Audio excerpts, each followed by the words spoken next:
नमस्कार, मैं विनोद सिंह। नमस्ते बिहार के लिए।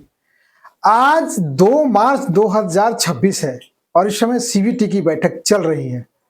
आपको बता दें कि पिछले 4 फरवरी 2026 को ईपीएफओ ने एक पत्र जारी किया था और उस पत्र में इस बात का जिक्र किया था कि 2 मार्च 2026 को सेंट्रल ब्यूरो ऑफ ट्रस्टी की महत्वपूर्ण बैठक होने जा रही है।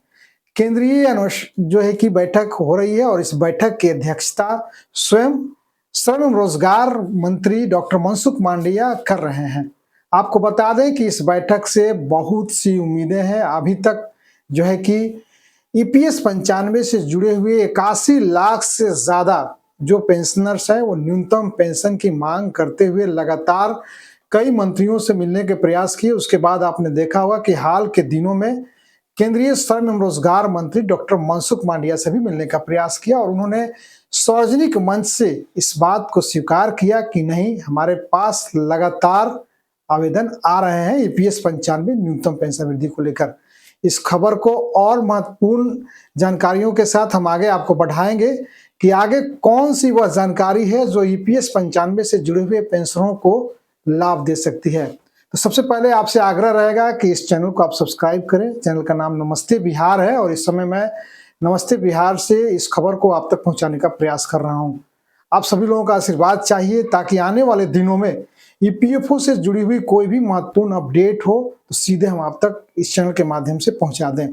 चलिए हम बात करते हैं कि आज जो सीबीटी की बैठक हो रही है वो इतनी क्यों महत्वपूर्ण है। लेकिन उससे पहले मैं आपको बता दूं कि सीबीटी की बैठक से पहले आपको बता दें कि राष्ट्रीय संघर्ष समिति की लगातार प्रयास रही है कि हमारा जो न्यूनतम पेंशन है उसमें जल्द से जल्द वृद्धि हो, क्योंकि महाराष्ट्र के बुल्डाना में पिछले कई वर्षों से लगभग 8 वर्षों से लगातार अनशन का जो हड़ताल चल रहा है वो अभी तक जारी है। और हाल के दिनों में राष्ट्रीय संघर्ष समिति जो कि ईपीएस 95 से जुड़ी हुई है, लाखों बुजुर्गों की विश्वास, लगातार कई राज्यों में उनकी बड़ी सभाएं हुई हैं और बड़ी सभाओं में इस बात का जिक्र किया गया कि जो सीबीटी की बैठक है उस पर दबाव बनाने के लिए लगातार हमारा प्रयास चल रहा है। यानी कि राष्ट्रीय संघर्ष समिति के राष्ट्रीय अध्यक्ष कमांडर अशोक रावत और उनकी पूरी टीम का जो प्रयास है वो लगातार चल रहा है। बैठक सीबीटी की चल रही है और कुछ ही देर के बाद उस बैठक के बड़े अपडेट निकल कर आएंगे, वो भी मैं आप तक पहुंचाने का प्रयास करूंगा। लेकिन बुजुर्गों की सबसे बड़ी जो संस्था है राष्ट्रीय संघर्ष समिति, लगातार उनका यह प्रयास रहा है कि सबसे पहले अपनी टीम को मजबूती किया जाए और सरकार को जगह जगह सभाएं करके उन पर दबाव बनाया जाए। उसी क्रम में आपको बता दें कि हाल के दिनों में कई राज्यों के कई जिलों में डीएम के माध्यम से जो है कि प्रधानमंत्री को आवेदन दिया गया, साथ में ईपीएफओ को आवेदन दिया गया, श्रम मंत्रालय को आवेदन दिया गया। तो अब से कुछ देर बाद यह बैठक समाप्त होगी। बैठक में पूरा रिजल्ट निकल कर आ जाएगा कि आज की बैठक जो हुई है, क्या सीबीटी की बैठक में ईपीएस 95 से जुड़े हुए पेंशनरों को सरकार ने बड़ा लाभ दिया है।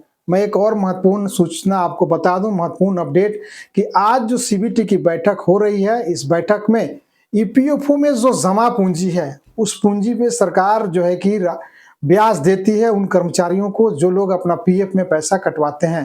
तो आज पीएफ पर ब्याज बढ़ेगी या घटेगी, अब से कुछ ही देर बाद वह निर्णय आ जाएगा, जो सीधे हम आपको नमस्ते बिहार इसी चैनल के माध्यम से पहुंचाने का काम करेंगे।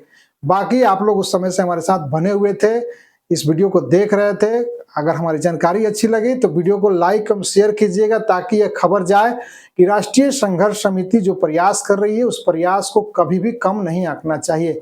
अगर आज सरकार सीबीटी की बैठक में बड़े निर्णय नहीं लेती है तो आने वाले दिनों में दिल्ली के जंतर मंतर पे जो बड़ा कार्यक्रम होने जा रहा है 9, 10, 11 मार्च को, वह कार्यक्रम निर्णायक कार्यक्रम होगा और सरकार को उस कार्यक्रम के पहले ही बड़े निर्णय पर लाने पर विवश करेगी। तो ये हमारे पास बड़ी अपडेट आई हुई थी। जो सीबीटी की बैठक चल रही है उस बैठक के बारे में हमने आप तक पहुंचाया।